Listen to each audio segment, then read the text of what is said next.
পাপীর সবচেয়ে বড় দুর্ভাগ্য। গুনাহ মানুষকে নিজের পরিণতি, নিজের গন্তব্য, নিজের আখিরাত ভুলাইয়া দেয়। ওয়ালা তাকুনু কাল্লাযীনা নাসুল্লাহা ফাআনসাহুম আনফুসাহুম। কোরআনুল কারীম আল্লাহ বলছে, হে ঈমানদার, আল্লাহকে ভুলে যেও না। এত বেশি পরিমাণ একদিন আল্লাহ তোমার নিজের পরিচয়, নিজের আখিরাত তোমার থেকে, কলিজার থেকে ভুলাইয়া দিবে। সেদিন আর তোমার মনেও পড়বে না তোমার আখিরাত আছে, জাহান্নাম আছে, তোমার জন্য আযাব অপেক্ষা করছে। এইটা যদি দিল থেকে সরে যায়, তাহলে ওই মানুষের জীবনে এটা সবচেয়ে বড় দুর্ভাগ্য। এইবার আর সে কুল কিনারা পায় না, এবার আর সে ফিরতে পারে না, এবার আর কেউ তাকে টেনে ধরে না, কারণ আল্লাহ তো তারে অভিশপ্ত করে দিছে। কোরআন শরীফে আছে, আল্লাহ তাআলা বলছে, মনের ইচ্ছা মতো যে ধারাবাহিক চলতে থাকে, আমি তাকে তিনটা শাস্তি দেই। এক, আমি আল্লাহ তাকে একদিন পথভ্রষ্ট করে দেই। আমি আল্লাহ। দুই, তার কানে এবং অন্তরে মোহর মেরে দেই। তিন, আমি আল্লাহ তার চোখে পর্দা ফেলে দেই। এবার বলো, আমি ছাড়া, আমি আল্লাহ ছাড়া তাকে হেদায়েত দিবে কে? এজন্য মূলত তো বক্তা বলেন, ওয়াইজ বলেন, ইমাম বলেন, পীর বলেন, বুজুর্গ বলেন, আউলিয়া বলেন, সাহাবা বলেন, এমনকি নবী বলেন, এমনকি সাইয়্যিদুল আম্বিয়া, আমাদের নবী, আখিরি নবী, শ্রেষ্ঠতম নবী, সমস্ত নবী, রাসূল, আউলিয়া, পীর, বুজুর্গ, উলামা, কারো হাতে চূড়ান্ত হেদায়েত নাই। হেদায়েত চূড়ান্ত শুধুই আল্লাহর হাতে। শেষ ফয়সালা মূলত কার হাতে? আল্লাহর হাতে। বিষয়টা বড় সাংঘাতিক। যাররা পরিমাণ, এক সুতা পরিমাণ স্বজন প্রীতি করার কোন সিস্টেমে নাই, কারণ বিষয়টা মাখলুকের হাতে না, কোন সৃষ্টির, সেই সৃষ্টি যত দামি হোক ওনার হাতে। 12 বৎসর বয়স থেকে 50 বছর নবীজির, এই 38 বছর এক টানা আবু তালেব নবীজির অভিভাবক ছিল, নবীজিকে আগলাইয়া রাখছে, আদর করছে। নবীজি সাল্লাল্লাহু আলাইহি সাল্লামের বয়স যখন 12, তখন আব্দুল মুত্তালিব আবু তালেবের হাতে নবীজিকে তুলে দিয়ে গেছে। আর নবী সাল্লাল্লাহু আলাইহি সাল্লামের বয়স যখন 50, তখন আবু তালেবের ইন্তেকাল হয়েছে। তাহলে মোট 38 বছর। 38 বছর নবীকে যে আগলাইয়া রাখছে, কিন্তু আল্লাহ তাআলা বলছে, বন্ধু, ঈমান আমি দেব না, হেদায়েত দেব না। তো নবী সাল্লাল্লাহু আলাইহি সাল্লাম মৃত্যুর দিন পর্যন্ত অঝরে চোখের পানি ফেলছে, চাচার হেদায়েত, চাচার কালেমা উচ্চারণ করাইতে আল্লাহর নবী অজরে কানছে। কিন্তু আল্লাহ বলছে, বন্ধু, হেদায়েত দেব না তো দেবই না, আমনে কানলেও দিতাম। কি মনে করেন বিষয়টা? কিভাবে ইব্রাহিম আলাইহিস সালামকে মাঝখানে দাঁড় করা, মনে করেন এখানে দাঁড় করা, ইব্রাহিম নবীকে দাঁড় করাইয়া দুই দিকে দুইজন দাঁড় করাবেন, ওনার দুই পাশে দুইজনকে, এক পাশে ওনার আব্বা, আরেক পাশে ওনার ছেলে ইসমাইল, এ পাশে আজর, এ পাশে কি ইসমাইল। আল্লাহ মাঝখানে দাঁড়ানো কে? ইব্রাহিম। তো আল্লাহ যেন বলছে, ইব্রাহিম, এ আপনার কথায় ঈমান আনবে না, ঈমান আনবে। তো ফলে আপনি ইব্রাহিমে, কিন্তু বাপ আপনি লক্ষবার বলার পরেও আজর কি আনে নাই? ঈমান আনে নাই। কিন্তু 8 বছরের বাচ্চা, 10 বছরের বাচ্চা আপনার ইসমাইল, সে কিন্তু আপনার কথা বলার সাথে সাথেই আল্লাহকেও চিনছে, কোরবানি করতে রাজি হয়ে গেছে। তাহলে ফয়সালা কার? ওনার হাতে হইলে তো দুজনই কি হইতো? ইমানদার হইতো না দুজন? ইব্রাহিম আলাইহিস সালামের সামনেই তো দুজন। তো বাপে কেন ইমানদার হলো না? পুতে কেন ইমানদার? ফয়সালা কার? এটা গুরুত্বপূর্ণ। এজন্য ছেলেরা, বাবারা, হেদায়েত, ঈমান, সিজদা, কালিমা, আল্লাহর বন্দেগী, খোদার কসম, এটা ভিন্ন জিনিস। আরে ভাত, পেশাব, পায়খানা আর ঘুম আর দুনিয়া ভোগ করা, এটা নরমাল জিনিস, এটা আহামরি কিছুই না। এটা আমি প্রত্যেকদিন সারাটা জীবন বলি, সারা বছর বলি, এটা কোনো বিষয়ই না। এটা তো আল্লাহ তাআলা মানুষ, গরু, ছাগল সবাইকে দেয়, পাগল মাতাল সবাই রে খাওয়ায়, মুসলমান, হিন্দু, বৌদ্ধ, ইহুদি, খ্রিস্টান, কাফের, বেঈমান সবাইকে খাওয়ায়। এটা তো কিছু না। আসল বিষয় হলো ঈমান, আসল বিষয় হলো তাওহীদ। আসল নিয়ামত তো হলো সেজদা, নিয়ামত তো হলো আল্লাহ তাআলার এক এক হুকুমের গোলাম। আল্লাহ তাআলা আমাদেরকে বুঝার তৌফিক দান করুন। তো নবী সাল্লাল্লাহু আলাইহি ওয়াসাল্লাম যখনই কালেমার দাওয়াত দিতেন তো আযাবের কথা বলতেন, বারবার বলতেন যে হে আমার জাতি, নূহ আলাইহিস সালামের জাতি আল্লাহর নাফরমানি করেছে, আল্লাহ আযাব দিয়ে ধ্বংস করে দিয়েছে। লূত আলাইহিস সালামের জাতি আল্লাহর নাফরমানি করেছে, আল্লাহ আযাব দিয়ে ধ্বংস করে দিয়েছে। হুদ আলাইহিস সালামের জাতি আল্লাহর নাফরমানি করেছে, আল্লাহ আযাব দিয়ে ধ্বংস করে দিয়েছে। এভাবে অসংখ্য জাতি নবীজির পূর্বে, আমাদের রাসূলুল্লাহ সাল্লাল্লাহু আলাইহি সাল্লামের পূর্বের বহু জাতি আল্লাহ তাআলা আল্লাহর অবাধ্যতা নাফরমানির কারণে ধ্বংস করে দিয়েছে। এই কথাগুলো আযাবের কথা নবীজি বলতেন। কিন্তু দুর্ভাগ্য, এতগুলো ঘটনা বলবার পরেও, জানবার পরেও ওরা ভাবতো না, আবু জেহেল, আবু লাহাব, উতবা, শাইবা, এই বেঈমানগুলো একবারও ভাবতো না যে তাদের উপরেও এমন আযাব আসবে, এমন আযাব আসবে, এটা তারা ভাবতো না। ফলে তাদের অভ্যাস ছিল নবীজি যখনই আযাবের কথা বলতো, দুনিয়ার আযাব অথবা আখিরাতের আযাব অথবা জাহান্নামের আযাব যেটাই বলতো, ওরা বিদ্রুপ করত, ঠাট্টা করত, ঠাট্টা মস্কারি করত। আর আযাব করতে হবে, আযাব কিসের আযাব? তাফসীরের মধ্যে আছে আবু লাহাব নবীজির চাচা, তার বদ অভ্যাস ছিল নবীজি যাকেই কালেমার দাওয়াত দিতেন, আল্লাহ নবী সাল্লাল্লাহু আলাইহি সাল্লাম সে পিছন থেকে এই দুই হাত নাড়াইতো, এমনি এমনি করে, সাবধান আইলা শুনিস না, হুজুরের কথা শুনে একটা ধরা খাইবা। তুমি যে মদ খাও, জুয়া খেলো, নারী দেখো, মোবাইল দেখো, নর্তকী দেখো, নাচো, গাও, ফুর্তি করো, এই মোল্লা মুন্সির এসব কথা ধরলে এই মজার জীবন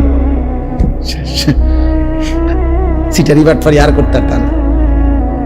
হ্যাঁ, অনেক ফাসেক ফুজ্জার, অনেক পাপী দেখবেন এই জন্য কৌশল করে যাও রাখো সবখানে হুজুরের টাইম আইন না, তাহলে তো আমার সিটারি চলবে না। প্রত্যেক কথায় কোরআন কিতাব লইয়া এত টানাটানি করো না চাই। মানে কি, ওই যে উনি যে বাটপারি করে, 2 নম্বরই করে, এই 2 নম্বরই তো চলবে না, বুঝছেন? এই জন্য বারবার সবাই শেষ পর্যন্ত প্রত্যেক নাফরমান গোড়া দিয়া তলে দিয়া মিল থাকে, শুধু সবার চেষ্টা হলো হুজুররারে কোরআনকে, আল্লাহর কথাকে সবখানে আনতে দিও না, তাইলে এটাই সুবিধা, বুঝছেন?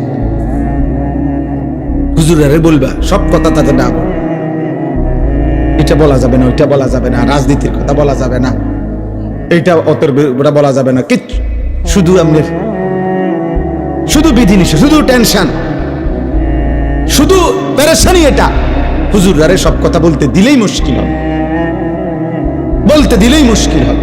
আমি একবার এক মাহফিলে, আরো আগে, এইরকম এক ভদ্রলোক কাগজে লেখা দিছে আমারে যে হুজুর এই এই কথাগুলো ওয়াজ করবেন, নিচে লিখে দিছে রাজনৈতিক বিষয়, সাম্প্রতিক বিষয়, আর কি কি জানি, এটি বলবেন না, বলা যাবেন না, এটি করবেন। পরে আমি বললাম যে আঙ্কেল, এই যেগুলো লিখছেন আপনি, এগুলো আর এগুলো বাদ দিয়া শুধু এগুলো ঠিক রাখা ওয়াজটা কেমনে করলে সুবিধা হয়, এটা স্যাম্পল হিসাবে আপনি 10টা মিনিট আগে কম কইলে আমি ওটার ব্যাখ্যা করব।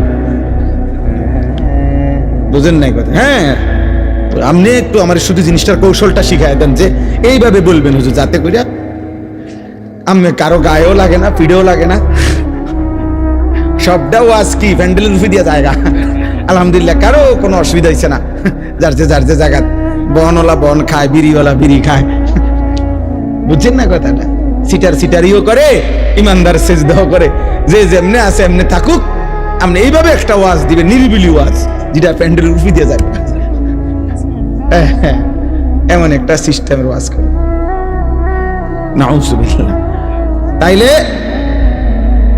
মূলত যখনই আমি আবারও বললাম এই কথাটা, এটা বারবার ছেলেরা তোমরাও মনে রাখো, তোমরাও মনে রাখো, আমি প্রায় এই কথাটা বলি। কোনোভাবেই পাপী বুঝতে চান, পাপী বোকা হয়, পাপী জাহেল হয়, পাপ মানুষকে তার গন্তব্য ভুলাইয়া দেয়, মঞ্জিল ভুলাইয়া দেয়। দুনিয়া চলে মিয়া, কিন্তু পাপ করতে করতে মিথ্যা, চুরি, জিনা, নারী, ছবি, নাটক, সিনেমা, সুদ, কিস্তি, বেহায়া, বেপরদেগি, এটা নগদ দুনিয়া চলে ঠিক আছে, কিন্তু তার মঞ্জিল, গন্তব্য আখিরাত তাকে ভুলাইয়া দেয়। ফলে সে বুঝতে পারে না, একটা সময় মনে যেন তার ব্রেনে কাজ করে না। এটা অনেক বড় বিপদ। এই জন্য গুনাহকে লম্বা দিতে করতে নাই, পাপকে দীর্ঘায়িত করতে নাই। ভুল আমারও আছে, আপনারও আছে, প্রতিদিন প্রতিদিন খোদার কসম আমারও গুনাহ হয়, আপনারও গুনাহ আছে। আমিও বেহেশতে থাকি না বা বেহেশতের দিকে আইছি না, আমি এই মাটির পৃথিবীতে আমরা থাকি। কাজে ভুল ভ্রান্তি ত্রুটি বিচ্যুতি কমতি ঘাটতি আমাদের প্রত্যেকেরই হচ্ছে, হতেই থাকবে। কিন্তু একটা হলো এইটা, আর একটা হলো গুনাহটাকে লম্বা করা, একেবারে ঠান্ডা মাথায় ইচ্ছা করে পরিকল্পিতভাবে 365 দিন একদিনও ফজরের নামাজ তুমি পড়ো না, এটা শুধু গুনাহ না, এটা তুমি মূলত গন্তব্য আখিরাত, তোমার মৃত্যু পরবর্তী জীবন তুমি টোটালি ভুলে গেছো, এটার প্রমাণ। নাই তো হইতে পারে 3 মাসে একদিন ছুটে গেছে, 6 মাসে একদিন ভুল হয়ে গেছে, আর একটা হলো গুনাহটাকে একটা সিস্টেমে ফেলাই দিছে, এক তালে এক রঙে এক ঢঙ্গে মিথ্যা বলে প্রত্যেক দিন, সিস্টেমে গুনাহ। এইটা কি? এটা প্রমাণ করে তার আখিরাত মনে নাই। ফাআনসাহুম আখিরাতাহুম, তাফসীরে আছে আল্লাহ বলছে আমাকে ভুলে গেলে একদিন আমি তোমার আখিরাত ভুলায় দেব। ফাআনসাহুম মাসালিহাহুম, একদিন আমি তোমার কল্যাণ, তোমার জন্য কোনটা উপকারী, আমি সেই উপকারী বস্তু ভুলিয়ে দেব। ফাআনসাহুম আওয়াকিবাহুম, তোমার পরিণতি ভুলায় দেব, তোমার পরিণতি তোমার মনেও থাকবে না। আখিরাত, আখিরাত। বয়স্ক মানুষ কথাবার্তা নাফরমানির মধ্যে ডুবা, কোনো চিন্তাও নাই, চেহারা সুরতের মধ্যে কোনো ভাঁজও নাই। এই যে এতগুলো টাকা কিস্তিতে নিছে, এটা যে গুনাহ ওনার চেহারা দেখলে বোঝা যায়। আজকে এতদিন সুদ খায়, চেহারা দেখলে একটু ভাঁজও নাই চেহারার মধ্যে। আরে আমার মরার হলো, আজ যদি আমার মৃত্যু হয়, কালকে রাতে 2:30 বাজে আমি ওই নাজিরা বাজার আমাদের ক্যান্টনমেন্ট ইউটার্ন, মাহবুবা ইউটার্নে ঘুরতেছি, আমি মাত্র গাড়িটা ঘুরবে, ইউটার্ন নিবে, দেখি একটা লোক মোটরসাইকেল অ্যাক্সিডেন্ট, লাশটা লম্বা পড়ে আছে, হেলমেট মাথায়, পুলিশ দাঁড়ায় আছে। এক নজর তাকায় দেখলাম খোঁচা খোঁচা দাড়িও আছে মুখটার মধ্যে। হায়, এই মানুষটা গন্তব্যে কোথাও যাচ্ছে, শুধু ইউটার্নটা ঘুরতেছে, এই ঘুরতে সময় কোনো গাড়ি বাড়ি দিছে হয়তো। ঈদের দিন রাত্রে আমাদের পদ্মার বাজার বিশ্ব রোড ট্রেন, রাত্রিবেলা বাস বাড়ি দিছে লাইনম্যান, একজন লাইনম্যানের একটু খামখেয়ালিয়ে বাসটা উড়াইয়া ফেলছে, চলন্ত ট্রেন। কেউ জানে না, অনিশ্চিত এক হায়াত, অনিশ্চিত এক জীবন নিয়ে আমরা উল্লাস করছি। আর যদি নিশ্চয়তা পাইতা যুবক, তো কি করতে? হায় হায়, যদি নিশ্চয়তা দিত লিখিত কাগজ 200 বছরের আগে তোর মৃত্যু হবে না, তা আমার মনে সে দুনিয়াটারই জাহান্নাম বানায় ফেলত। যে জানে যে কোনো সময় মৃত্যু হইতে পারে, এরপরও যার উল্লাস এত, এরপরও যে এত বড় এক ওয়াক্ত নামাজ পড়ে না, দিন নাই রাত নাই, এত নারী ছবি উলঙ্গ দৃশ্য দেখে, এই মানুষরূপী জানোয়ার যদি 900 বছরের হায়াতের নিশ্চয়তা পাইতো, কি করত? বুঝে কি করত?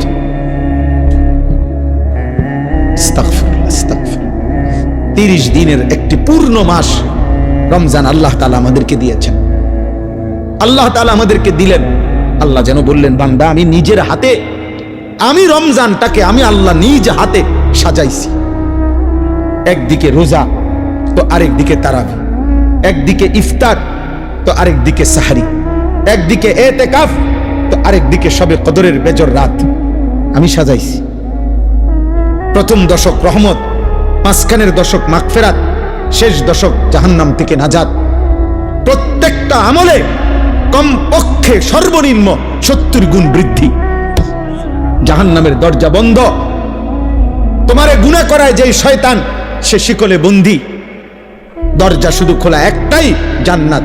রাতে কিংবা দিনে, ইফতারে কিংবা সাহারিতে, রোজায় কিংবা তারাবিতে, এতেকাফে কিংবা শবে কদরে যেখান দিয়ে আমায় আল্লাহরে ডাকো, আল্লাহ যেন বলে দরজা কেবল একটাই খোলা, যেন দিয়ে ডাকো শুধু ঢুকবা কেবল জান্নাতে আর জান্নাতে। কারণ দুয়ার তো খোলাই এক জান্নাতে। জাহান্নামে তো রমজানে ঢুকবা কেবলে, জাহান্নামে তো বন্ধই ধরছে। ঢুকার রাস্তা শুধুই জান্নাত। এত বড় শ্রেষ্ঠতম মাস, এত বড় সাজানো ফজিলতপূর্ণ মাস, যাদের উপর দিয়ে আমরা পার হইল 30 দিন পূর্ণ, 5টা জুমা এবছর রমজানে আল্লাহ তাআলা আমাদেরকে দান করছেন। 5টা জুম্মা, স্বাভাবিক তো 4টা জুমা হয়, এইবার 5টা জুমা, শেষ দিন জুমা হওয়াতে 5টা হয়েছে। 5টা জুমা দিলেন, পূর্ণ 30 দিন দিলেন। এত ভাবে আল্লাহ তাআলা সাজাইয়া যার উপর দিয়া এই রমজান পার হইল। রমজানের প্রথম দিন মানুষের মৃত্যু হয়েছিল, বাংলাদেশে মানুষ মরছিল। শেষ দিন, মাঝখানের দিন, তাহলে প্রতিদিন তো কত মানুষের মৃত্যু হয়েছে। এর ভিতর দিয়ে আল্লাহ আমাকে, আপনাকে, কিশোর যুবক তোমাকে, বয়স্ক বাবা আপনাদেরকে আল্লাহ যে হায়াত দিয়ে এই পর্যন্ত 5টা শেষ করলেন, তো যাদের উপর দিয়া একটা পূর্ণ রমজান গেল, এত বড় শ্রেষ্ঠতম মাস গেল, তো রমজান পরবর্তী দেখার বিষয় তো হইল যে আমাদের জীবনের অর্জন কি হল। যারা রমজানের আগে বিড়ি খাইতেন, সিগারেট খাইতেন, কিস্তি নিতেন, নাচ দেখতেন, গান শুনতেন, নাটক দেখতেন, মোবাইল দেখতেন, সিনেমা দেখতেন, টেলিভিশন দেখতেন, আপনার সামান্য কোনো পরিবর্তন হয়েছে কিনা চাচা বলেন?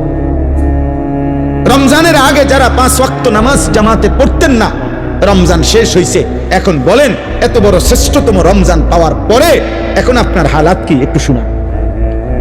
সুদখোর আপনি বলেন, ঘুষখোর বলেন, কিস্তিখোর বলেন, মোবাইল যারা নারী ছবি দেখতা অভ্যস্ত ছিল যুবক ভাই, রমজান তোমাদের উপর দিয়েও গেছে, বলো তোমাদের জীবনের পরিবর্তনের কোন গল্প থাকলে শোনাও। যদি কিছুই পরিবর্তন না হয়, যেমন ছিলাম তেমনই, তাহলে এই একটা মাস কার উপর দিয়ে গেল? আল্লাহ তাআলার এত বড় মাসকে এভাবে বৃদ্ধাঙ্গুলি দেখাইলেন, এভাবে প্রত্যাখ্যান করিলেন। আস্তাগফিরুল্লাহ, আস্তাগফিরুল্লাহ। এভাবে ঠিক যেদিন শুক্রবার সন্ধ্যা হইল, সূর্য ডুবল, 30 রমজান শেষ হইল, সেদিনের পর থেকে আজকের সোমবার এশা পর্যন্ত যাদের 5 ওয়াক্ত নামাজ জুটলো না, তাহলে রমজান আপনার উপরে কি আসর, কি প্রভাব ফেলল? আগের মতোই যারা বিড়ি সিগারেট খান, তে রমজানটা আপনার উপরে কি প্রভাব ফেলল? আগের মতোই যারা টেলিভিশনে নাচ গান দেখছেন, তো রমজান আপনার উপরে কি প্রভাব ফেলল? আগের মতোই যে মা বোন বেহায়া বেপর্দা হলো, তো রমজান তাদের উপরে কি প্রভাব ফেলল বলেন? 30 দিনের একটি হাই অ্যান্টিবায়োটিক 1 মাস পূর্ণ কোর্স গ্রহণ করার পরে এই ঔষধের মেয়াদ কি একদিনও থাকবে না? একদিনও না। সূর্য ডুবতেই ঈদের দিন পর দিন যারা গান গাইলো, বাজনা বাজাইলো, ডেকসেট বাজাইলো, যেই মেয়ে যেই নারীগুলো বেপর্দা চললো, বেহায়া চললো, যেই কিশোর যুবকগুলো তোমরা বাজি ফুটাইলা, গান বাজাইলা, ডেকসেট বাজাইলা, নারী ছবি নিয়ে নাচ গান করলা, হায় হায় আব্বা, এত বড় একটা মাসকে এভাবে বৃদ্ধাঙ্গুলি দেখাইলা, আল্লাহকে এইভাবে প্রত্যাখ্যান, এটা ঠিক ঠিক। এখানে এই সূরা আমি এই জন্য পড়ছি, এই কথাটা কিছুটা মিল আছে আমাদের আচরণের সাথে। এইখানে আছে নবীজি যখনই ওই মক্কার কাফেরদের সামনে বলতেন আযাবের কথা, তো কাফের বেঈমানরা জানা সত্ত্বেও, পূর্ববর্তী জাতিদের আযাবের কথা ওরাও জানতো, তবুও তারা আল্লাহ নবীকে বিদ্রুপ করত, ঠাট্টা করত। তো একদিন নবীজি এরকম আযাবের কথা বলার পরে মক্কার কাফের একজন সর্দার নজর ইবনে হারেস, বেঈমান, এই বেঈমান নবীজির সামনে বিদ্রুপ করে, ঠাট্টা করে আল্লাহর কাছে হাত তুলছে, তুলে বলল, আল্লাহুম্মা ইন কানা হাদা হুয়াল হাক্ক মিন ইনদিক ফাআমতির আলাইনা হিজারাতাম মিনাস সামা আও ইতিনা বিআযাবিন আলীম। সে বলল, আল্লাহ, মুহাম্মদের কথা মতো যদি কুফর, শিরিক এবং আপনার নাফরমানি করার কারণে আযাবই আসে, আপনি দেন, তো এখন আমাদেরকে আপনার কাছে দেখি কত বড় আযাব আছে, দেন। এই বেঈমান নবীজিকে টিটকারি করে কয়, দেন, আমনের হের কথা মতো আপনি যে দেন চাই কিতা আছে আপনার কাছে, দেন। পাথরের বৃষ্টি আমাদের উপরে বর্ষণ করেন, নয়তো আযাব দেন। এই কথাটা বলছে। কত বড় গাদ্দার, কত বড় গাদ্দার চিন্তা করেন।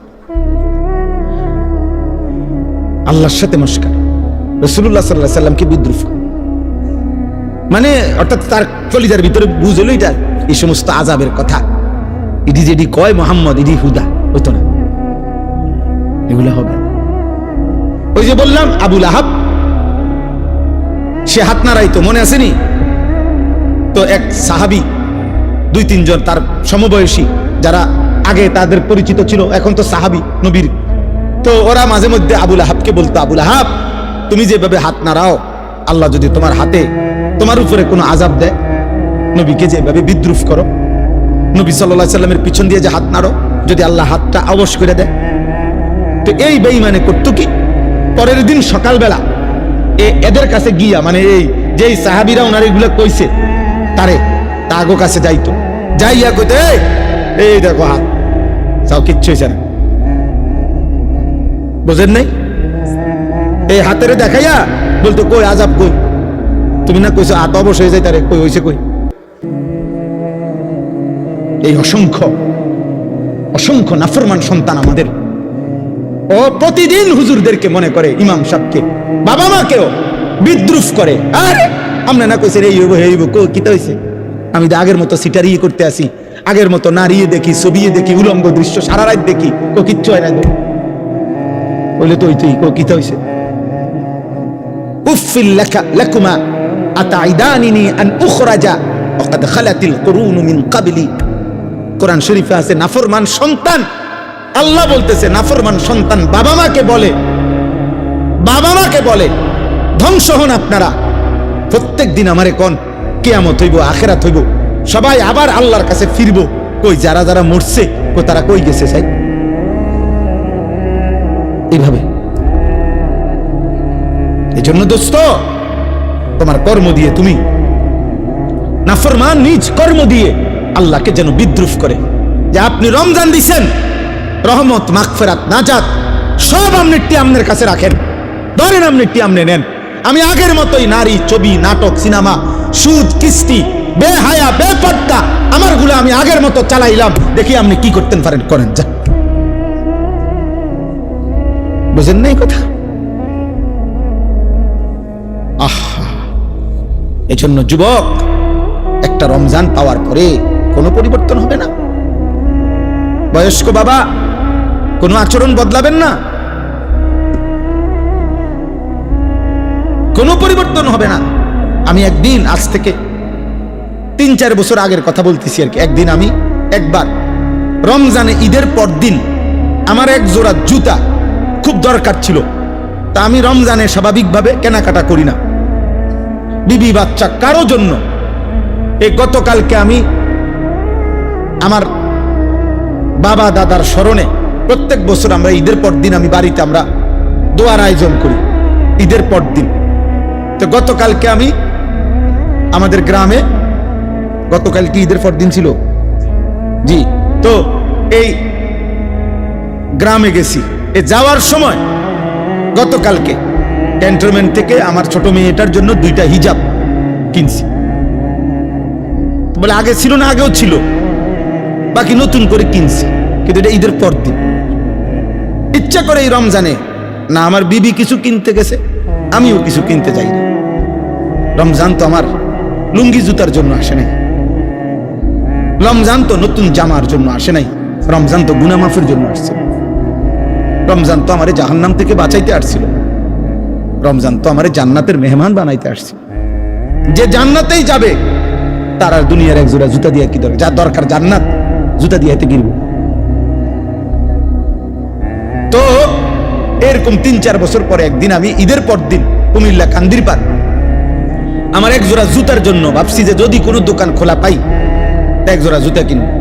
তো গিয়া একটা দোকানে খোলা দেখছি, পাইছি, তো গিয়া জুতার কিনতে গেছি।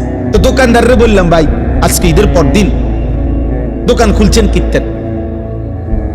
তো হয়ে লোকটা আমার একটা সুন্দর কথা বলছে, হুজুর আমি কাস্টমারের জন্য বা মাল বিক্রির জন্য, জুতা বেচনের জন্য দোকান খুলি নাই, গত 15-20 দিন ধরে রাত দিন শুধু বেচা কিনা করছি, কোনোভাবে হিসাব মিলাইতে পারছি না, শুধু বেচছি মাল, আনছে গেছে ঢুকছে বুড়াও, ঈদের বেশি ঝামেলা ছিল।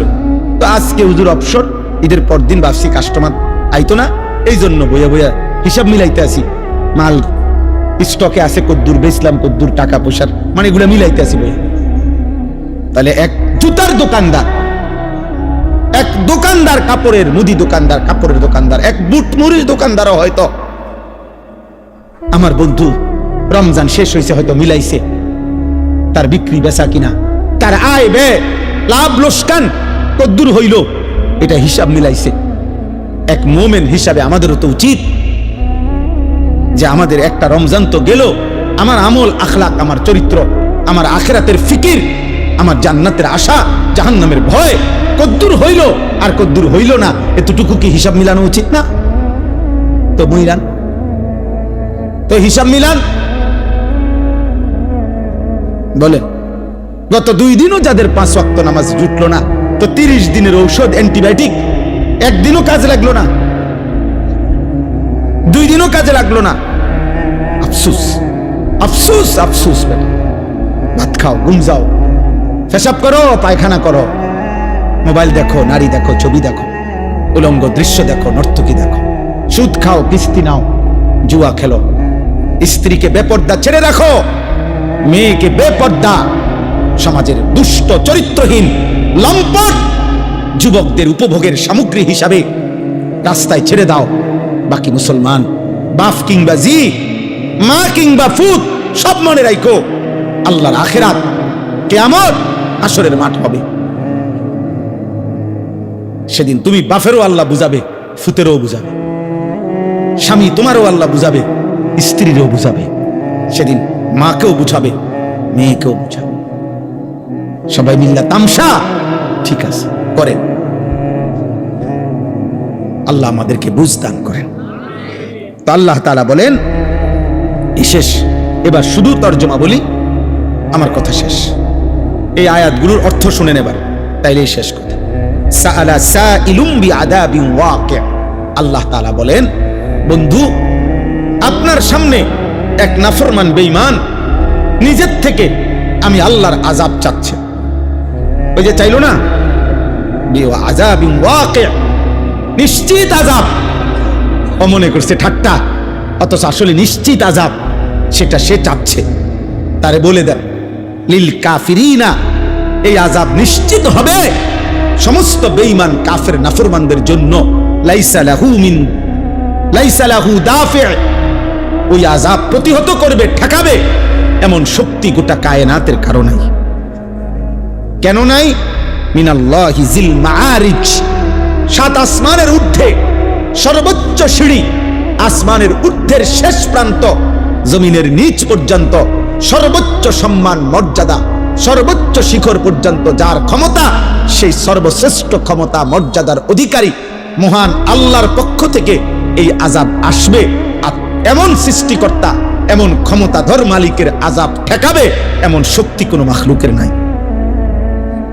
আছে তারুজুল মালাইকাতু ওয়ার রূহু ইলাইহি, আল্লাহ বলে বন্ধু ওদেরকে বুঝাইয়া বলেন 7 আসমানের ঊর্ধ্বে আরশে আজিম থেকে আল্লাহ তাআলার এক একটি হুকুম কোটি কোটি ফেরেশতা, এমনকি জিব্রাইল 1 সেকেন্ডের মধ্যে জমিনে নিয়ে আসে, আবার আরেক সেকেন্ডের মধ্যে আসমানে পৌঁছে। এইভাবে প্রতি সেকেন্ড, প্রতি মুহূর্তে আল্লাহর হুকুম, যে কোটি কোটি ফেরেশতা, এমনকি জিব্রাইল আল্লাহর আদেশ ওহী জমিন থেকে আসমানে ঊর্ধ্বে তুলতে থাকে। এক এক সেকেন্ডে, এক এক পলকে এত বড় বাহিনী, এত বড় ক্ষমতা যেই আল্লাহর, উনার পক্ষ থেকে আযাব আসতে কতক্ষণ লাগবে? তুমি এটা কি মনে করছো? শুনানি শুনে লাগবো 3 বছর, এরপরে দিয়া নিম্ন আদালত, উচ্চ আদালত, এরপরে রায়, এরপরে আবার আপিল, এগুলো আল্লাহর আযাব আসতে আসতে 6 বছর লাগবে নাকি? এবার আল্লাহ তাআলা বলেন তাহলে এখন আযাব দিচ্ছি না কেন? সম্ভব নেই। আরে বলেন না সম্ভব? আল্লাহর আযাব দেওয়া, আল্লাহ এই সেকেন্ডে গোটা কায়নাত ধ্বংস করা সম্ভব? আল্লাহর আযাব আসা, আল্লাহ আযাব পাঠানো সম্ভব? তো আল্লাহ বলেন কেন দিচ্ছি না এখন? তোমরা চাচ্ছ, এরপর আমি দিচ্ছি না কেন? ফি ইয়াউমিন কানা মিকদারুহু 50 আলফ সানা, কারণ আমি আযাবের জন্য একটি নির্দিষ্ট দিন ঠিক করে রাখছি। সেই দিনটার দৈর্ঘ্য, সেই দিনটার লম্বা হবে 50,000 বছর। সেই দিনের নাম হাসরের দিন, আখিরাতের দিন। আমি সেদিন আযাব দেব চূড়ান্ত। এই কারণে নগদ দুনিয়ায় নগদ আযাব দিচ্ছি না। এটা আমার ফয়সালা দেখতে দিচ্ছি না, তোমার ডরে, তোমার ভয়ে আমি দিচ্ছি না। বিষয়টা এমন না। তোমরা কি মনে করো ছেলেরা, যে তোমরা যারা চুল রাখো বেঈমানের মতো, তোমাদের যাদেরকে দেখলে ভয় পায়, তোমাদেরকে দেখলেও অসংখ্য ছেলেকে মুসলমানের ভদ্র মানুষ বলে বুঝে যে এই দেখলে বোঝা যায় এ যে কোনো মুহূর্তে মানুষের ক্ষতি করবে। এজন্য মনে রাখবা, আমি সবসময় বলি, পাপী তোমারে কেউ ভাবে না। কোন মদখোর, নেশাখোর, গাঁজাখোর, নারী ছবি, উলঙ্গপনা, বেহায়াপনা, অসভ্যতাকে করে পরে নিয়ে বেটা এই সমাজের কেউ ভাবে না, তোকে নিয়ে কেউ ভাবে না। বরং তোকে নিয়ে মানুষ আতঙ্কিত। এক রাস্তার কুকুরকে যেমন মানুষ পাশ কাইটা যাইতে চায়, এরকম মাতাল চরিত্রহীন যুবককে দেখেও যেই কোনো বিবেকবান মানুষ পাশ কাইটা পলাইতে চায়, যে এ আর ও একই রকম ক্ষতিকর। এটা পশুরূপী জানোয়ার, এটা মানুষরূপী জানোয়ার। দুইটাই এই সমাজের জন্য ক্ষতিকর। নেশাখোর, গাঁজাখোর, ফুট্টাখোর, বাবাখোর, এটাও এই সমাজের জন্য ক্ষতিকর। আর ওই কুকুর যেটা মানুষের কামড়ায়, এটাও ক্ষতিকর। বরং প্রকারান্তরে এটার চাইতে এটা আরো বেশি ক্ষতিকর, এটা আরো বেশি ক্ষতিকর। বুঝেন নাই? আমি কালকে একজনকে বলছি, এক মানুষের বুঝাইতে গিয়ে একটা কথা বলছি যে ভাই, এক মানুষের রক্ত দরকার, মনে করেন একই মুহূর্তে ঈমানও দরকার। কোনটা বেশি দরকার? রক্তের অভাবে মৃত্যু হবে, ঈমানের অভাবে জাহান্নাম। রক্ত না পেলে কি হবে? মৃত্যু হবে। কিন্তু ঈমান না পেলে জাহান্নাম। কোনটা বেশি দরকার? ঈমান বেশি দরকার। ঈমান বেশি দরকার যুবক, আখিরাত বেশি দরকার। আল্লাহ তাআলা বলেন, আযাব আসবে বন্ধু, বলে দেন নিশ্চিত, কেউ ঠেকাইতে পারবে না। সেই দিন চূড়ান্ত, যে দিনের দৈর্ঘ্য হাসরের দিনের একদিন 50,000 বছর। খামখেয়ালি মনে হয় 50,000 বছর। আহা, 50,000 বছর! এ কথা কল্পনা করলে তো মাথা ঘুরার কথা। এ কি একদিন, দুই দিন? এই 50,000 বছরের লম্বা শুধু আখিরাত, জাহান্নাম তো এর পরে বেটা। জেলখানার মধ্যে দুই ধরনের আসামি থাকে। এক ধরনের আসামিকে বলে হাজতি, আরেক ধরনের আসামিকে বলে কয়েদি। অর্থাৎ মামলা যখন হিয়ারিং চলে, শুনানি চলে, তখন যারে জেলে থাকে তারে বলে হাজতি। আর মামলার রায় হয়ে গেলে এরপরে যেই জেলখানায় থাকে ওরে কি বলে? কয়েদি বলে। ওরে কয়েদি বলে। তো জাহান্নামের আযাব তো পরে, শুধু হাসরের ময়দানের আযাব যখন শুরু হবে, তো সেইটারই সর্বনিম্ন মেয়াদ 50,000 বছর।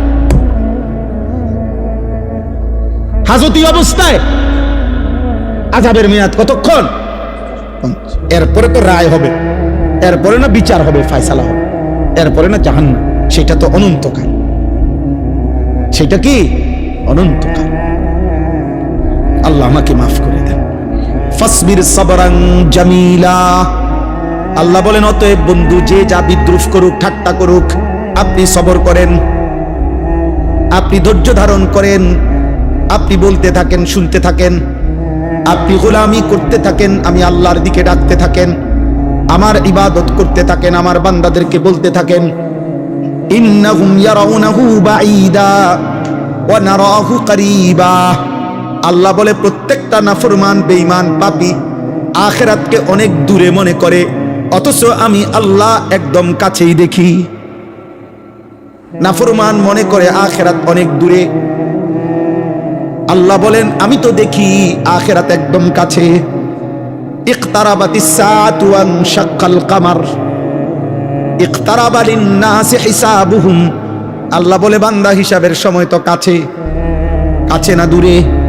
নবীজি বলেন, উম্মত আমি মুহাম্মদ আর কিয়ামত এই দুই আঙ্গুল যেভাবে পাশাপাশি এমন কাছাকাছি, বুইস্তু আনা ওয়াস সাআতু কাহাতাইন, এমন পাশাপাশি। হ্যাঁ, তাইলে আখিরাত দূরে নয়, আখিরাত কাছে।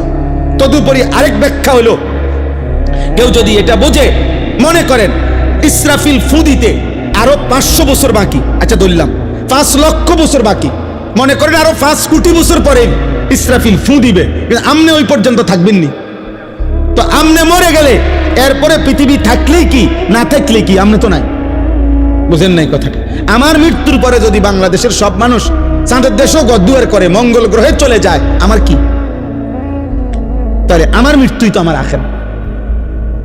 আমার মৃত্যু হইল তো আমার আখিরাত শুরু হয়ে গেল, কারণ আমি তো আর ইউটার্ন করব না, আমি তো আর রিটার্ন পৃথিবীতে আসতে পারবো। ইন্নাহুম ইয়ারাউনাহু বাঈদা ওয়া নারাহু করিবা, ওরা মনে করে আখিরাত দূরে, আমি দেখি কাছে। ইয়াউমা তাকুনুস সামাউ কাল মুহল, আল্লাহ বলে বন্ধু ইসরাফিল যেদিন ফু দিবে, এই পৃথিবী যেদিন ধ্বংস হবে, কিয়ামত যখন শুরু হবে, আল্লাহ বলেন তামা কিংবা সীসা যেমন জ্বলন্ত আগুনের মধ্যে গলাইলে গলে গলে পড়তে থাকে, আল্লাহ বলেন 7 আসমান ইসরাফিল ফু দিলে গলিত তামার মতো গলে গলে পড়তে থাকবে। ওয়াতাকুনুল জিবালু কালইহন, রব্বুল আলামিন বলেন তুলা যেইভাবে লেপ তোষকের তুলা যেমনে বানাইবার আগে ধুনায়, লেপ তোষক বানাইবার আগে তুলা ধুনায়, বুঝেননি? মেশিনে কিংবা বাইরে এগুলার কি করে ধুনাইতে হয়, এই ধুনাইন না তুলা যেরকম বাতাসে উড়াই দিলে সব উঠতে থাকে, আল্লাহ বলে পাহাড়গুলো এরকম ধুনানো তুলার মতো উঠতে থাকবে। ওয়ালা ইয়াসআলু হামিমুন হামিমা ইউবাসসারুনাহুম, আল্লাহ বলে 40 বছর 30 বছর 50 বছর 10 বছর 20 বছর দুনিয়ার জীবনে একজন আরেকজনের সাথে যেই ঘনিষ্ঠ বন্ধুত্ব ছিল, এমন কলিজার টুকরা বন্ধু, ক্লোজ ফ্রেন্ড, ঘনিষ্ঠ বন্ধু একজন আরেকজনকে হাসরের ময়দানে দেখেও কেউ কাউকে কিছুই জিজ্ঞেস করবে না। ওয়ালা ইয়াসআলু হামিমুন হামিমা, কলিজার টুকরা বন্ধু, 24 ঘন্টা 40 বছরের বন্ধুত্ব। আল্লাহ বলেন ইউবাসসারুনাহুম, একজন আরেকজনকে দেখেও কেউ কাউকে কিছুই জিজ্ঞেস করবে না। এজন্য দোস্ত, বন্ধু নামের যারা তোমারে আল্লাহ চিনায় না, ওরা ধোঁকা, ওরা তোমারে ধোঁকা। যার সাথে তুমি 10 বছর নারী ছবি দেখছো, মদ জুয়া খেলছো, মদ খাইছো, যার সাথে গোটা 5টা বছর যৌবনের রং তামাশার ফুর্তি করছো, হাসরের দিন সে তোমাকে ভালো মন্দ কিছুই জিজ্ঞেস করবে। এবার শেষ অংশ, আল্লাহ বলেন হাসরের ময়দানে প্রত্যেকটা কাফের বেঈমান পাপী জাহান্নামের দিকে যখন দেখবে, ফেরেশতারা জাহান্নামকে টেনে আনবে, কোরআনে আছে। আর জাহান্নামী নাফরমান দেখে একটা চিৎকার দিয়া হাসরের মাঠে আল্লাহকে বলবে, আয় মাওলা, আজকে আমার সমস্ত সন্তান তাদের সকলকে জাহান্নামে দেন, আমারে বাঁচায় দেন, আমার স্ত্রীকে জাহান্নামে দেন, আমারে বাঁচায় দেন, আমার ভাই বোনদেরকে জাহান্নামে দেন, আমারে বাঁচায় দেন, আমার গোষ্ঠী বংশের সমস্ত লোককে জাহান্নামে দেন, আমারে বাঁচায় দেন। এই পৃথিবীর সমস্ত মানুষ যারা হাসরের ময়দানে দাঁড়িয়ে আছে, আল্লাহ সকলকেই জাহান্নামে দিয়ে হলেও আমারে বাঁচা। এই যে খোদার কসম, এটা কোরআন শরীফের আয়াত। ইয়াওয়াদ্দুল মুজরিমু লাউ ইয়াফতাদি, প্রত্যেকটা নাফরমান পাপী বিনিময়ে জাহান্নাম থেকে বাঁচার বিনিময়ে দিতে চাইবে বিবানিহি, তার সন্তানদেরকে, ওয়া সাহিবাতিহি, স্ত্রীকে, ওয়া আখিহি, ভাই বোনদেরকে, ওয়া ফাসিলাতিহি আল্লাতী তুযি, যাদের সাথে সে বড় হইছে, সেই পুরা মহল্লা গ্রামবাসী তাদেরকে, ওয়া মান ফিল আরদি জামিআ, গোটা পৃথিবীর জমিনের সকলকে, সবকে জাহান্নামে দিয়ে হলেও সুম্মা ইউনজি, নিজেকে রক্ষা করতে বাঁচাইতে চাইবে। তাফসীরের মধ্যে আছে মুসা নবীর মতো নবী বলবে, আল্লাহ আমি কাউকে চাই না, নিজেকে বাঁচাইতে চাই। তো নাফরমান কি মনে করবে? সব নবী যেখানে বলবে ইয়া রব্বি নাফসি নাফসি, তো পাপী সেদিন কি বলবে? আল্লাহ বলবেন নাফরমান যখন এভাবে বলবে, আল্লাহ বলবেন কাল্লা, না না না না, হবে না। গোটা পৃথিবী দিতে চাইলো, আজ আমি নেব না রে বান্দা, আজ তোকেই জাহান্নামে ফেলব। ইন্নাহা লাযা, ধাও ধাও লেলিহান আগুনের শিখায় জাহান্নামের আগুনে তোকে নিক্ষেপ করা। নাযাআতাল লিশশাওয়া, জাহান্নামের আগুনে ফেলবার প্রথম মুহূর্তেই তোমার সারা দেহের চামড়া আগুনে তুলে ফেলবে, খসে ফেলবে। আল্লাহ কোরআন বলছে নাযাআতাল লিশশাওয়া, তোর চামড়া তুলে ফেলবে। আমরা যেমন দুনিয়াতে কারো প্রতি রাগ করলে আমরা এটা কথার প্রসঙ্গে আমরাও বলি, এমন ফিরাব দিব একদম চামড়া উঠে এলাম। আল্লাহ বলে বেঈমান, আজ জাহান্নামের আগুন দিয়ে তোর চামড়া উঠায় ফেল। সর্বশেষ কথা হলো তাদউ মান আদবারা ওয়া তাওয়াল্লা ওয়া জামাআ ফাআওয়া। এই শেষ কথা শোনো, আল্লাহ বলতেছে এমন কি জাহান্নামের আগুন, শুনতেছেন, জাহান্নামের আগুন সরাসরি, খোদার কসম আল্লাহ বলছে কোরআনে এই আয়াত, আগুন ডাইরেক্ট তাদউ ওয়াহিদে মুআন্নাসে গায়েব, জাহান্নামের আগুন সরাসরি যারা আল্লাহ পাকের একটা একটা হুকুম থেকে মুখ ফিরাইয়া নিছে, দুনিয়ার সম্পদ জমা করে আগলাইয়া রাখছে, আল্লাহর হুকুম পালন করে নাই, খোদার কসম আল্লাহ বলে জাহান্নামের আগুন তাদেরকে ডেকে ডেকে আগুনের মধ্যে ঢুকায় ফেলবে। এর অর্থ এটা, আগুন আগুন ডাইরেক্ট বলবে বেঈমান এদিকে, এই সুদখোর এদিকে, এই ঢোক এখানে ঢোক, এই নেশাখোর এদিকে, তাই না, অপরের উপরে জুলুমকারী জালেম এখানে ঢোক, এটা ভিতরে একটা দড়ু অর্থ এটা। আজ থেকে 5-6 বছর আগে ওই আমি তখন খবরটা দেখছিলাম, চট্টগ্রাম সীতাকুণ্ড, খুব সম্ভব 5-6 বছর আগে হবে, একটা কন্টেইনার ডিপোতে আগুন লাগছিল, তেলের সবগুলো কন্টেইনার একসাথে জ্বলে গেছিল, ভীষণ আগুন লাগছিল তখন ওইখানে। তো ওইখানে একটা খবর আসছিল যে সেটা কি একটা যুবক ছেলে, এই ডিপুটা যে জ্বলতেছে আগুনে প্রচন্ড, ওই ছেলেটা লাইভে তার মোবাইল দিয়া লাইভ দেখাচ্ছিল আগুনের কাছাকাছি। তো লাইভ দেখাইতে দেখাইতে বেচারার খবরও নাই কদ্দূর আগায় গেছে আগুনের, এই আগুনের কাছাকাছি গেছে। এই তখন পত্রিকায় রিপোর্টটা আসছিল তার ছবিটা সহ, যে আগুন তাকে এক পর্যায়ে, এই লাইভ চলতেছে, তার মোবাইল চলতেছে হাতে, এই অবস্থায় আগুন টাইনা তার ভিতরে ঢুকায় গেছে, আগুনের ভিতরে ঢুকে গেছে, মনে হয় যেন আগুনের টেনে নিয়ে গেছে কাতার। তাহলে দুনিয়ার আগুন যদি এরকম টেনে নিয়ে যায়, তো এই আগুন থেকে 69 গুণ বেশি জাহান্নামের আগুন উত্তাপ। 3000 বছর আল্লাহ পাক নবীজি বলছেন আগুনকে শুধু গরম করছে জাহান্নামের। সেই আগুন টান দিলে নাফরমান কেমনে দাঁড়ায় থাকবে? আল্লাহ আমাকে মাফ করে দেন। চলো ভাই, আবার শুরুর কথা শেষবারের মতো বলি, কথা এটাই, ফায়সালা মূলত কার হাতে? আমরা বলি আর কি, চেষ্টা করি, আমরা দিন রাত চেষ্টা করি, এই জীবনটা শুধু বলতেই থাকি।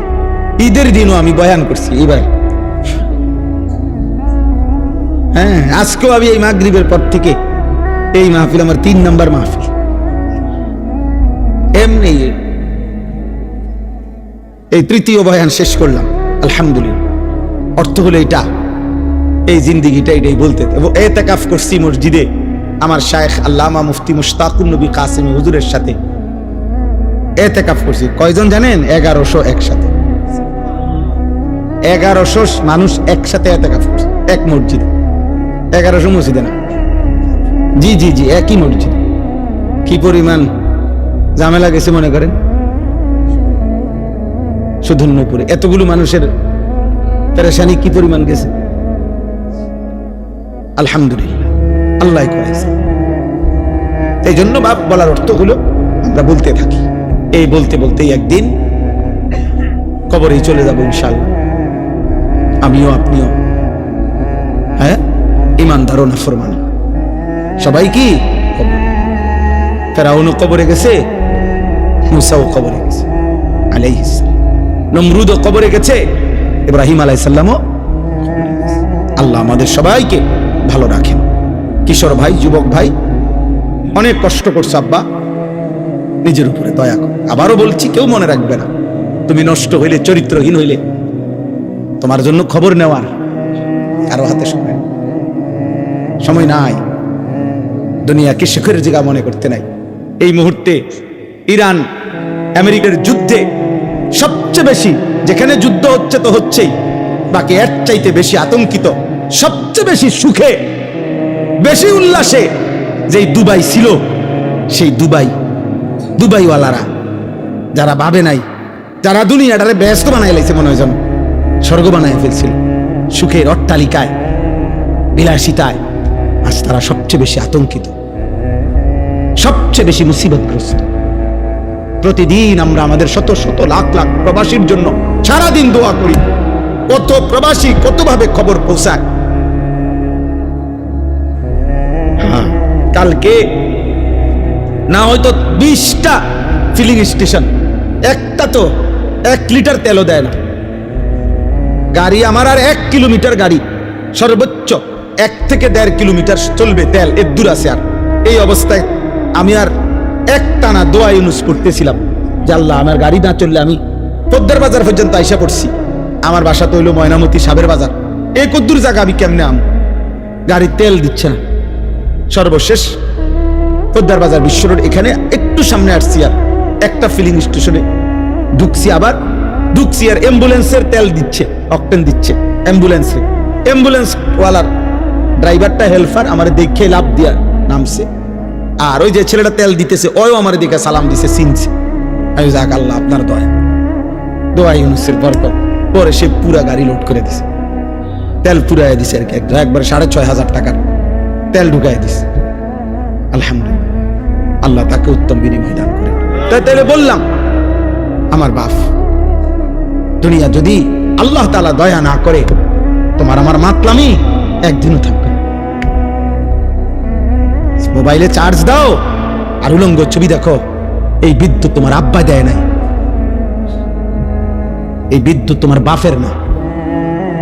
তোমার পকেটের টাকা আর তোমার প্রবাসী বাবার উপার্জন, এটা তোমার বাপ না। সে নিজের যোগ্যতায়, আল্লাহর দয়ায় উপার্জন করে। উপার্জন যদি বন্ধ হয়ে যায়, তো লক্ষ লক্ষ প্রবাসী একদিনেই ফকির হয়ে যাবে, একদিন। এত খামখেয়ালি মনে করেন। এই জন্য দয়া করে সবার কাছে অনুরোধ, গুনাহ ছেড়ে দেওয়া উচিত। কোন এক দেশে যুদ্ধ হচ্ছে এটা না, একটি যুদ্ধের প্রভাব সারা পৃথিবীর উপরে কি পড়ে না? নাহলে যুদ্ধ হইতেছে ইরানে, ইসরায়েলে, আমেরিকা, আমরা দেশে তেল দেন না। আল্লাহ তাআলা আমাদেরকে মাফ করে দেন। আল্লাহ তাআলা মজলুমকে রেহাই দেন, জালেমকে ধ্বংস করে দেন। আজকের এই মাহফিল আল্লাহ কবুল করে নেন। আমার ভাই, এই যে বন্ধু ভাই মাহবুব ভাই, আমার মাদ্রাসা যেখানে সাবের বাজার, ওইখানে ওনার বাড়ি, এই মাহফিলটা নেওয়ার জন্য অনেক অনুরোধ করছে। আমার কাছে মনে 10 বার আসছে, এই ডেটিটা ওনারে দিতেই হইব। আলহামদুলিল্লাহ, আল্লাহর দয়ায় আশা হইছে, আপনাদের কাছে কিছু কথা বলাও হইল। আল্লাহ তাআলা আমাদের সবাইকে ভালো রাখেন। যুবক ভাই, নামাজ পড়ো, আল্লাহকে ডাকো খুব দ্রুত। যদি আল্লাহ দয়া না করে, মুসিবত কিন্তু তোমাকেও স্পর্শ করবে, আমাকেও। ওয়াত্তাকু ফিতনাতাল লা তুসিবান্নাল্লাযীনা যালামু মিনকুম খাসসা। আল্লাহ তাআলা বলছে, দুনিয়ায় আমার নীতি হলো, দুনিয়ার আযাব অনুগত অবাধ্য সবার উপরে হয়, আর আখিরাতের আযাব শুধু নাফরমানের উপর। এই জন্য দুনিয়াতে বন্যা হইলে সবার ঘর ডোবে, দুনিয়াতে ঘূর্ণিঝড় হইলে সবার বাড়ি ক্ষতিগ্রস্ত হয়, দুনিয়াতে ভূমিকম্প হইলে ইমানদার নাফরমান প্রত্যেকের ঘর ধ্বংস হয়, কিন্তু আখিরাতে শুধু নাফরমান আযাব। আল্লাহ আমাদের সবাইকে তৌফিক দান করেন, ঈমান আমলের জীবন দান করেন। আলহামদুলিল্লাহি রাব্বিল আলামিন। আল্লাহুম্মা আনতাস সালাম ওয়া মিনকাস সালাম, তাবারাকতা ইয়া দাল জালালি ওয়াল ইকরাম, ইয়া রাব্বি লাকাল হামদু কামা ইয়ানবাগি লিজালালি ওয়াজহিক ওয়া আযীমি সুলতানিক।